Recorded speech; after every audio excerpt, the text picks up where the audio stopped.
First, you have some time to look at questions 1 to 6.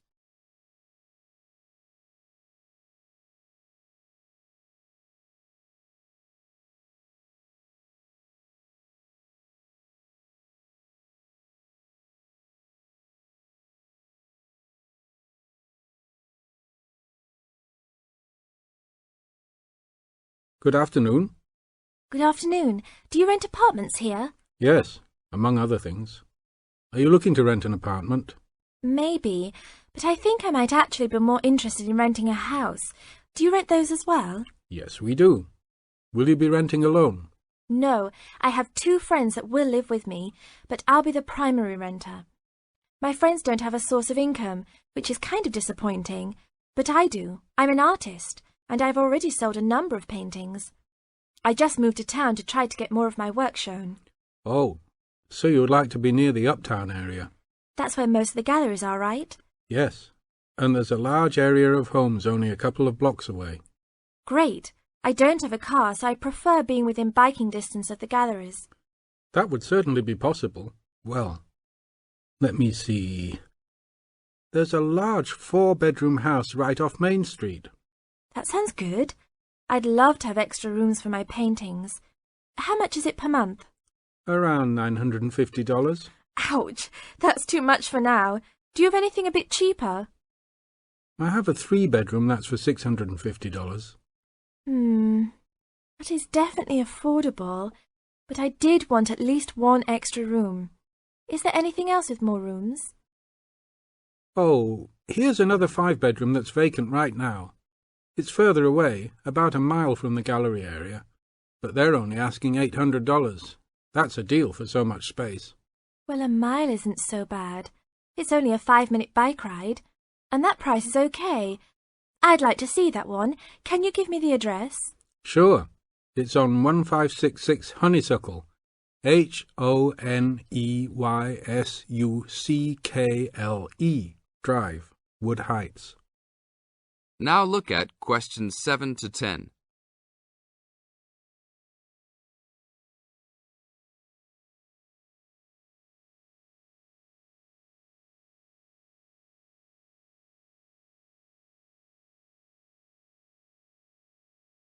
Such a lyrical street name. I like it. Is it furnished? Partially. It has a couch and chairs, a dining table, refrigerator and stove, a wardrobe, a couple of dressers and such, but no beds. Does it have a washer and dryer? It doesn't say here. But why don't you go and take a look? Here's a key. Just bring it back today before 5. We'll do that. An hour or 2 later. Hi, you're back. How did you like it? A lot. But I know why it's listed so low. A couple of windows are broken and they definitely need to be fixed. I'm surprised no one has broken into the house and taken anything. That should be fixed right away. No problem. I'll get a work crew out there today. That should be fixed even if you don't rent it yourselves. Did they have a washer and dryer? No, but I can wash clothes by hand until I find good used ones. There was another thing, though. The tiles in the kitchen floor were broken and lying all over the place. You'd need to put in a new kitchen floor as well. OK, I'll talk about that with the landlord. If you can do those 2 things, then I'll take it as soon as you're ready. This is the end of Section 1. Now turn to Section 2. First, you have some time to look at questions 11 to 20.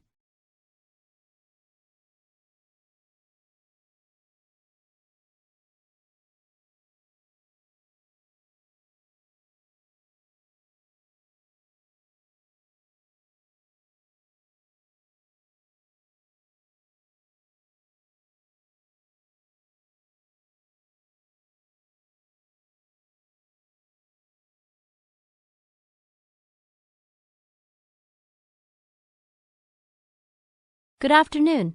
I'm glad you all found your way here. Now I'd like Dr. Wallace to introduce us to the Arboretum. Good afternoon. Although at first glance the Arboretum may look like a park, it is a research and teaching facility that also provides a place for people to develop a positive relationship with nature. When the University of Wisconsin-Madison purchased the land, mostly during the 1930s, much of it bore little resemblance to its pre-settlement state. Instead, it had been turned into cultivated fields and pastures that had fallen into disuse. The university's Arboretum Committee decided early on to try to bring back the plants and animals that had lived on the land before its development. Though they may not have anticipated it at the time, the committee's foresight resulted in the Arboretum's ongoing status as a pioneer in the restoration and management of ecological communities. In focusing on the re-establishment of historic landscapes, particularly those that predated large-scale human settlement, they introduced a whole new concept in ecology, ecological restoration, the process of returning an ecosystem or piece of landscape to a previous, usually more natural condition. Madison was a fast-growing city in the 1920s. Fortunately, some leading citizens recognized the need to preserve open space for Madison's residents. Most of the Arboretum's current holdings came from purchases these civic leaders made during the Great Depression. In addition to inexpensive land, the Depression brought a ready supply of hands to work it. Between 1935 and 1941, crews from the Civilian Conservation Corps were stationed at the Arboretum and provided most of the labor needed to begin establishing ecological communities within the Arboretum. Efforts to restore or create historic ecological communities have continued over the years, with the result that the Arboretum's collection of restored ecosystems is not only the oldest, but also the most extensive such collection. In addition to these native plant and animal communities, the Arboretum, like most arboreta, has traditional collections of labeled plants arranged in garden-like displays. These horticultural collections, featuring trees and shrubs of the world, are the state's largest woody plant collections. This is the end of Section 2. Now turn to Section 3. First, you have some time to look at questions 21 to 25.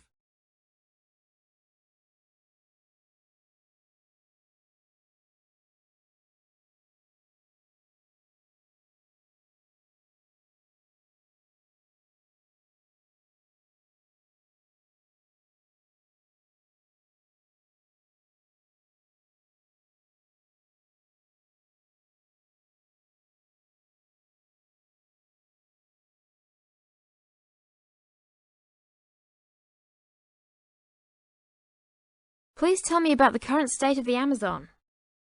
We have increased deforestation, increased human population relating to deforestation, and a role of fire in the Amazon on a scale that's never been seen in history.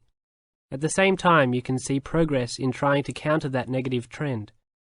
How do you see this? We see this in the creation of national parks and indigenous areas, and efforts to fund sustainable development activities for locals. We see both good and the bad, and it's going to be a race to finish. I understand that you started the Minimum Critical Size of Ecosystems project. Could you tell me about it? A number of years ago, it became apparent that those practicing conservationists didn't have the scientific information available to properly design a conservation area. They didn't know how big it had to be, right? People were learning that as forests fragment, the fragments begin to shed species after they become isolated, so they end up becoming poor examples of what they had been. This relates to the size of the fragment. Do people still study this?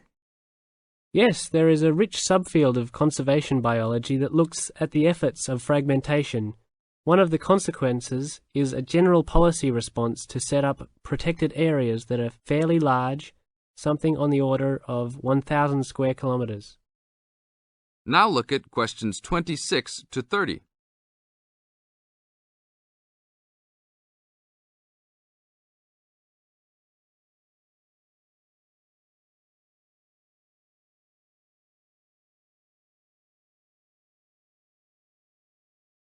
Can you talk a little bit more about the forest fragmentation? As habitats are destroyed, they are accompanied by habitat fragmentation. So when 50% of a forest is lost, the remaining 50% being is not one large block, but smaller pieces, which makes the conservation problem even worse than saying that 50% has been lost. And this affects not just forest, but species diversity, correct? In terms of species loss, we can't give you precise numbers about how many species are lost because of these fragmented landscapes, but we're beginning to get close to where we can make that estimation. And so one of the policy responses to all of this, beyond just trying to create large protected areas, is to try and reconnect the fragments. You've been active in many projects studying the Amazon region over the years. Can you tell us about that process of understanding the Amazon? When people first started looking at conservation priorities, there was not much information about the geography of plant and animal species. One of the first clues was an analysis done in 1969. This looked at bird species and found geographic clusters of species which occurred nowhere else. And those are priority areas for conservation. Was this when people began prioritizing refuges? Yes, it was the first time that someone looked basin-wide at priorities, giving priority to so-called refugian areas. Was this when the new trend to use geographic information systems, or a GIS, started? That was in 1990 after we worked out a whole set of biological and conservational priorities and produced a big map using GIS. What are some of the things that GIS does? Well, there are several advantages of using a geographic information system. First, you can continually update the system so that it's now a constantly changing picture. You can actually watch changes. Then you can include large amounts of data, including information about the vectors of development. Roads, railroads, pipelines, hydroelectric projects, etc. And finally, because it is accessible on the internet, it makes this information available to anyone who's interested. This is the end of Section 3. Now turn to Section 4. First, you have some time to look at questions 31 to 40.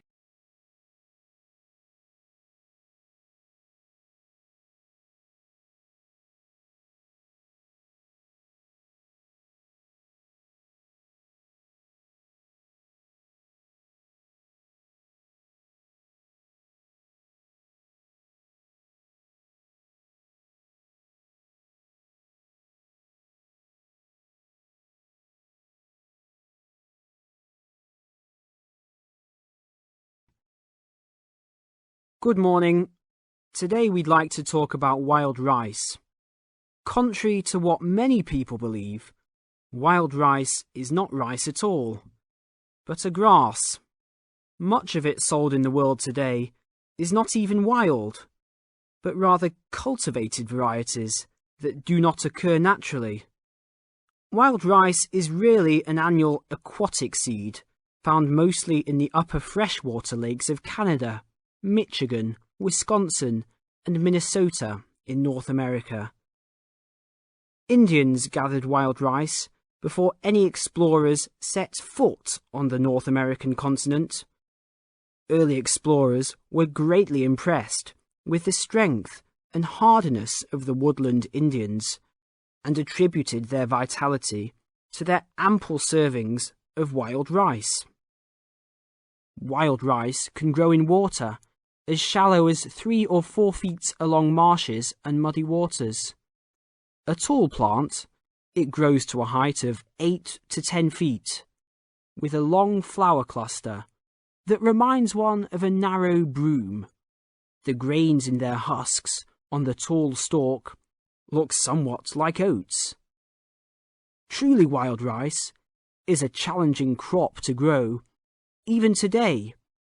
It's very susceptible to failure due to weather conditions. If a heavy windstorm comes along just before harvesting, the seeds can be blown into the water, ruining an entire crop. Harvesting at just the right time becomes a matter of beating the birds to it, since wild rice is considered a delicacy by many birds living in the area. Other challenges include insects, disease, poor drainage, and high waters. If the grains are too green, they are difficult to thresh or beat out of their husks. If left on the plant too long, even a few days too long, they fall off the plant into the water. Airboats have brought about recent improvements in commercial harvesting of the wild rice, while newer techniques for parching, winnowing, and hulling have been a help in saving time and labour. Still, it takes about 3 pounds of grass seed to yield 1 pound of wild rice. Buyers should be aware of 2 types of wild rice, gathered and commercial. Foraged or hand-harvested wild rice is gradually being pushed out of the market by hybrid commercial varieties. Hand-harvested wild rice makes up less than 20% of the market today. Heirloom varieties of this foraged grain still exist. In fact, it is the only heirloom grain sold commercially. However, package labels can be deceiving. Though the label may read Indian harvested or organic, the product may be hybridized wild rice placed in freshwater lakes and gathered by Indians in airboats. Hand-harvested, organic, and from the Great Lakes region is the real thing, with superior flavour and aroma, but it may be difficult to find. Though wild rice is one of the most expensive grains, it goes a long way. Some say that 1 pound of the grain can feed 30 people. To compensate for its high cost, try combining wild rice, half and half, with brown rice. For a truly colourful presentation, try 1/3 of each: white rice, brown rice, and wild rice. This is the end of section 4. You now have half a minute to check your answers.